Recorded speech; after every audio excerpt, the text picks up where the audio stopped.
in the simple life. We're in the middle of Act 1, the story of 3 people traveling across country with some horses and a tape recorder, prerequisite for getting on our show. I cannot state strongly enough how much of the 30 hours of tape they recorded is simply the 3 of them talking about the horses. Hours of detail about the horses' shoes and the color of their urine and how the horses are doing. And I have to say, for city people sitting in an office in Chicago listening to all this, it was hard to understand what it was all about. But of course, what it was all about was the difficulty of being on the road, which is where our story resumes. And then we started, meeting the miles and meeting the challenges and, being up at 2 in the morning, fixing equipment and getting up before daylight. I mean, some mornings, some nights we'd sleep 4 hours and we didn't go to bed refreshed. We went to bed worn out. We'd get up 4 hours later and start feeding and brushing horses. So it's pouring rain and we're stopped by a little metal building on the side of the road, and we pulled over, and one of Mac's shoes, I noticed his back left shoe was falling off. What in the hell are we going to do? Oh, geez.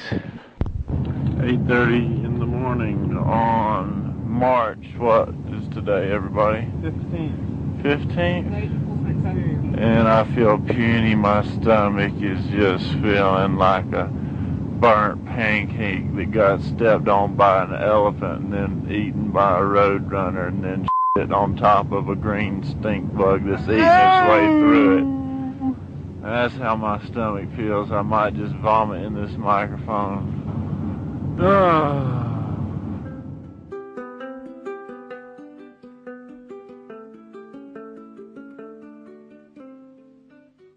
Turning right on a dirt road. And Judson's reaching for a 6-shooter. What's that boy doing? Oh my gosh, we're crossing into Arkansas. Oh my gosh. Oh my goodness. We made it to Arkansas.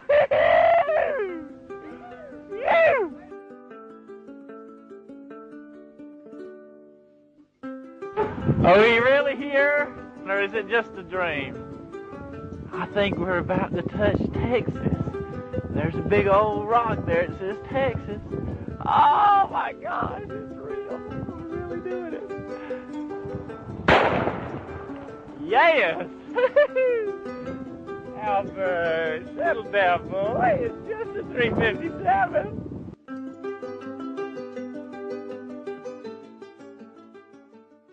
Let me ask you to explain what happened as you were going into Arizona. Oh my. Very interesting situation, almost embarrassing, but the fact is we had just bought a horse, and this one hadn't been handled in a very long time and had a reputation when the few times it had been handled of being more or less wild. And so I'm riding along, and we get to the Arizona line. Every time we get to a line, one of us, usually Judson, my brother, shoots off a gun just as a celebration and reckoning that we made it to another state line. So we go through the gate, and I shut the gate, and we're there. It's like, okay, let's celebrate. And intuitively, I knew not to get up on this horse. But my brother, for some reason, I don't know why, he said, get up on your horse. And for some reason, I followed his instructions and got up on my horse. Oh, there it is, boys. It's the state line. We're getting ready for a bing bang. My gosh, we're getting into Arizona. Woo! We are walking in the soil of another state. I'm proud of it. Never been known. Let's hear it.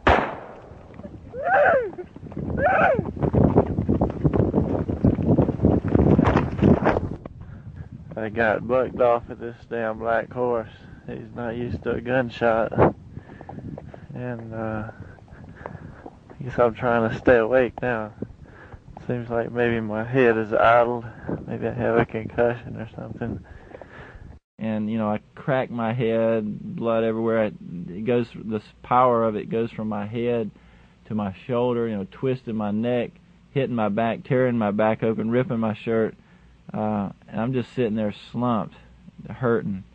And it was not what I wanted to happen. How much of a break did you take before you started riding again? Did you take a day? I didn't take a minute off. I climbed back up. Blood was still running down. The blood knitted my hair back together. You know, that's what held my scalp together. I just let the dried blood hold it back together.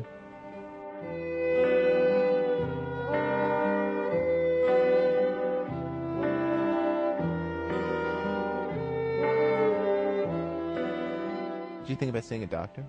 Well, there weren't any doctors anywhere nearby. Oh my. Yeah, I you know, my brother and Susan are kind of like normal people, you know, but my lifestyle has been forever very extraordinarily different than common normal America. Just about a month ago, I rode a horse into a tree. I was chasing another horse, and it got dark, and I did not want to give up on catching this horse. It was the first time I'd ever let this horse go. So I ran right into a tree and knocked my head back. Oh. When I came forward, all of a sudden I heard all this splashing, and blood was flying all around my saddle, splashing down, and I wondered, my gosh, what have I done? I stuck my tongue through my lip, and it was right through the front of my face. I was like, ooh, that does not feel right. So I went to a mirror and said, I don't have electricity, so I lit some candles and looked in the mirror, and I had 3 huge holes in my face. They're like gaping open, profusely bleeding. So, like, I could have gone to a doctor. You know, I live way out in the country, but I just got out a needle and thread and sewed my face back together. It's about 14 stitches. Pulled it back together, and I was good to go. Had to heal up, and, you know, the swelling had to go down and all that, but it's healed up real good.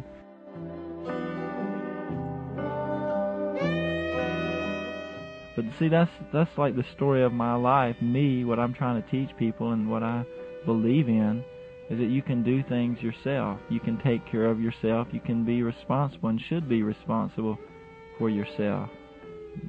I was born in normal suburbia. In fact, I guess that's one of the important things about me being able to do some of these things of living like people did a long time ago is I went from normal suburbia. I know the American people. I can speak your language. But I live in a very different way that's come through decades of experience and voluntarily living by a whole other set of values and reality.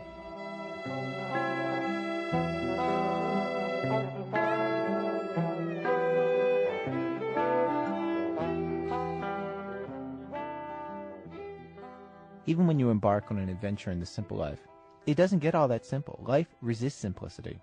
On this horse trip across America, the logistics of getting from place to place were as complicated as you might imagine, with that truck to move around, and 20th century traffic always threatening to run them over, and them having to provision horses, and new horses, and find a place to stay every night. It took money and telephones and all the skill with people that anybody would be able to muster. And then there's the mundane fact that, like any people on a long trip together, Eustace and Judson and Susan got on each other's nerves sometimes. When it happened, one of them would ride ahead a ways for a while, get a break from the others. And when they finally made it to California, to the shores of the Pacific Ocean, what's striking is how bittersweet it was. That was a pretty intense day. We started riding, and that part of California is very hilly. And you'd ride up a hill, and you'd think, we're going to look out and see the ocean. And we didn't. We rode and rode and rode before we saw the ocean. And you're just hoping and waiting for this end, you know. It's kind of climactic, waiting for it to come up, and it never would. You'd just see more houses and more streets. And it was like, ugh. Almost at the beach. I can smell it and feel it and see it in the traffic and the worry in the people's faces, and it's exciting because we're almost there. And we are cowboys. Hey, cowboys! That's what they call us here.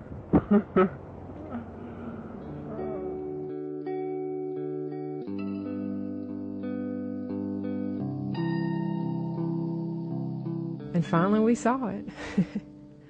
And it was like, wow. I mean, it was a weird feeling. It was like, now what do we do? I thought there was going to be a lot more crazy energy. It was more self-reflective energy. It was more just sitting on your horse and staring at the ocean and going, wow. It was more just, we did it. And in the hot days of Arizona, somehow I was just going, man, if I get to that ocean, I'm going to get off and just go run and dive in the water and swim out